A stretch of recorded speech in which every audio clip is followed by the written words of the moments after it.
I've recently been accepted into the Masters of Applied Computing program at UofT, and I wanted to make a video talking about the application process, the interview process, and why I applied to begin with and why I want to do it essentially.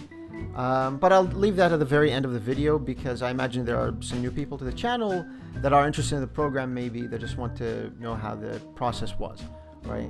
And so, just to start off with the application process, it was pretty straightforward. Bunch of essays that you have to write, your transcripts, things like that, all your information. More specifically, you need to have, at least 3 references. 2 of them need to be academic, right? So a professor that you know or something like that. And, I had applied, and honestly, I forgot about it. The deadline was, I think, December 1st, so I did it a bit before that. I think mid-October 2025, so last year. And honestly, just wasn't thinking about it anymore. I was even thinking of applying to University of Waterloo. But eventually, I got an interview, I think in March 20th or 21st, something like that. And the specific interview that I had was a behavioral one. I know some people online were saying they were having a technical interview, and from my understanding, if you have a non-computer science background, if you did your undergraduate in a different discipline, then they would give you a technical interview just to see if you have the capability of programming and doing all that stuff, right? But it said that I'll just have a behavioral interview, and when the interview came, it was very, very, very relaxing. The first thing, as a matter of fact, that the interview told me that, hey, look, this is just going to be a conversation. It's not anything very crazy, so don't be stressed. Try to relax. All that.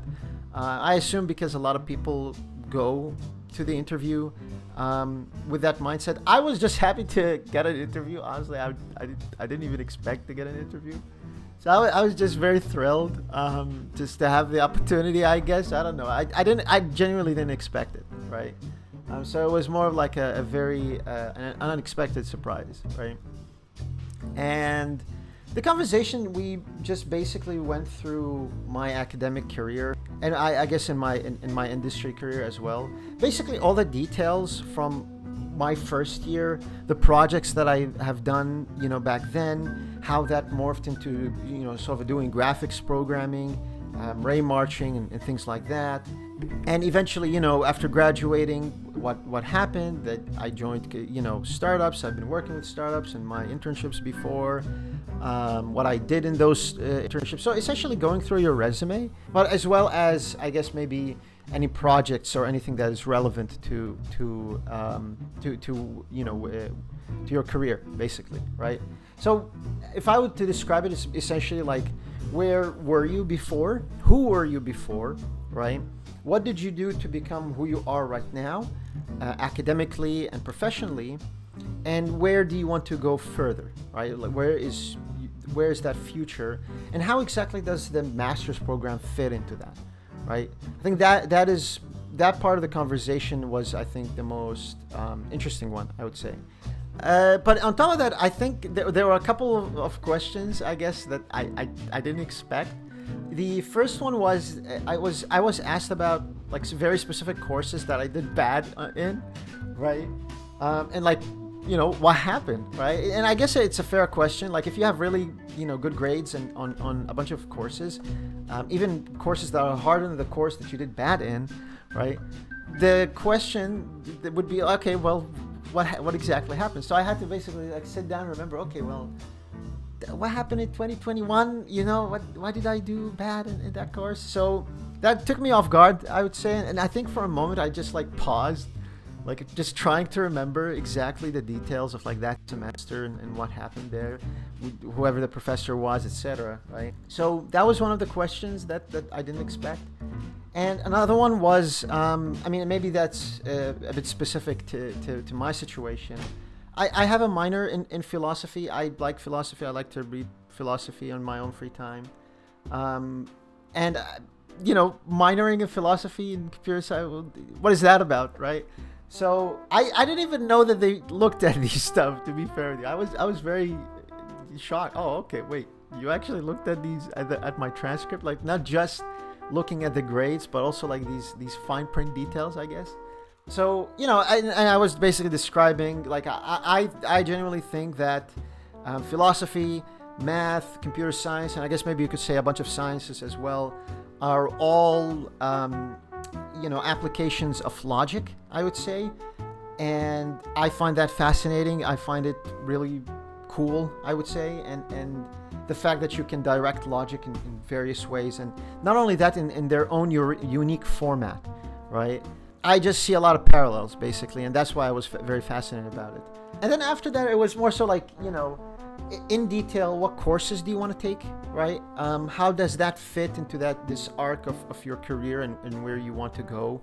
I mentioned a bunch of graphics courses that they have, and even like you have to take 4 courses from my understanding, and or it's 6 courses. 2 of them are mandatory, 4 of them you can choose, right?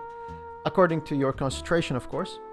And I just, I said that there's one course that I don't know which one to pick, and I just gave a huge list, right, of like, oh, these courses are interesting for me, and I'm going to try to pick one, but right now I don't know which course I'll pick, but these are the ones that are interesting to me, right? And a follow-up to that is like, which companies do you want to work with? Because obviously this program specifically, you have 8 months of coursework and then 8 months of actual internship, research internship, right? So which companies do you want to work with, right? Not just companies, obviously, like research institutions, Sick Kids, Princess Margaret, something like that in Toronto. So, all these details of trying to see, like, do you fit in the program? Is the direction of where you're going, is the program going to accelerate that for you? Is it going to make you, better at what you want to be, right? And I think if you fit that category, then, and obviously, they think at least that you fit that category because of they give you the interview, right? But just to make sure that is the case, and I would assume to see if there's any red flags in your application, just to see maybe, okay, well, maybe you don't actually fit, or it's actually better for you the program isn't going to provide what you want, right? So I also had the opportunity to ask a couple of questions at the very end. And, overall, the conversation was just very, very nice. I enjoyed it. I think we had like 50 minutes, but we went a bit over that. I think we went above an hour. It was a very, very relaxing conversation, very stress-free. So I think if you have an interview as well, you should just go with the mindset that you're just going to be talking. It felt like something closer to like, grabbing a coffee and having a conversation over coffee, than an actual like technical interview that I've had with companies or with startups or something like that, right? And obviously, if you want more details about this interview, there's an amazing video by Tahsir that is really, really good.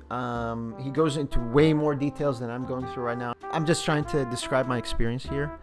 And, as to why I want to actually do this program, and maybe, this will try to convince you if you're in the same situation that I am in. The thing that I've always enjoyed is being given a problem or a task where I know zero about the problem domain of that task, right? Like, I know nothing. I don't even know where to start, with all honesty, right? Like, I know nothing about this problem. I don't know how to start with it. I don't know how to solve it. And I'm just thrown into an ocean of research and articles and things like that I now have to figure out, and be able to actually, at the least, have a solution that like just a running solution. It might not be the most efficient solution, but by God, I will find a solution, right? That has been my attitude in programming all the time. In my own personal projects, they're always just a challenge. Hey, can I do this? And see how far I can go before I just give up or something. Same thing with like every time I've worked in a startup, the part that I enjoyed the most is when I am giving something that is very open-ended like that, right? And with a startup, you have a week or something to get a solution, right? Or 2 days or something very extreme, right? So it's even more stressful, I would say. But you know, like you end up reading articles or reading papers or things like that just to find the solution very, very quickly. Glance over a bunch of things. You know, I don't care about this. I don't care about that. I just want, you know, this exact context. And so I think if you are in a similar situation to me and you're interested in something like that, then maybe this program would be good for you, because it does give essentially that. It will give me the research experience and then let me actually do something that is applied. You know, I'm not necessarily against writing a paper or something like that, but I am more so used to actually having a working code or something like that, and that would be basically my solution or my paper, if you will, which is basically the case for this program, right? So yeah, that's it for this video. Thank you for watching. If you are new to this channel, you know, welcome. I essentially make videos about tech, about, you know, whatever I'm doing, essentially. I've made a game in the past, I've done devlogs, and, you know, I have a couple of projects in mind for this summer, basically before the start of my master's, and I'm more than likely I will make a couple more videos about these projects, so stay tuned for that, and subscribe, notification, whatever, you know, YouTube stuff there is, right? Do all these goodies, and yeah, I will see you in the next video. Take care, and goodbye. Bye bye.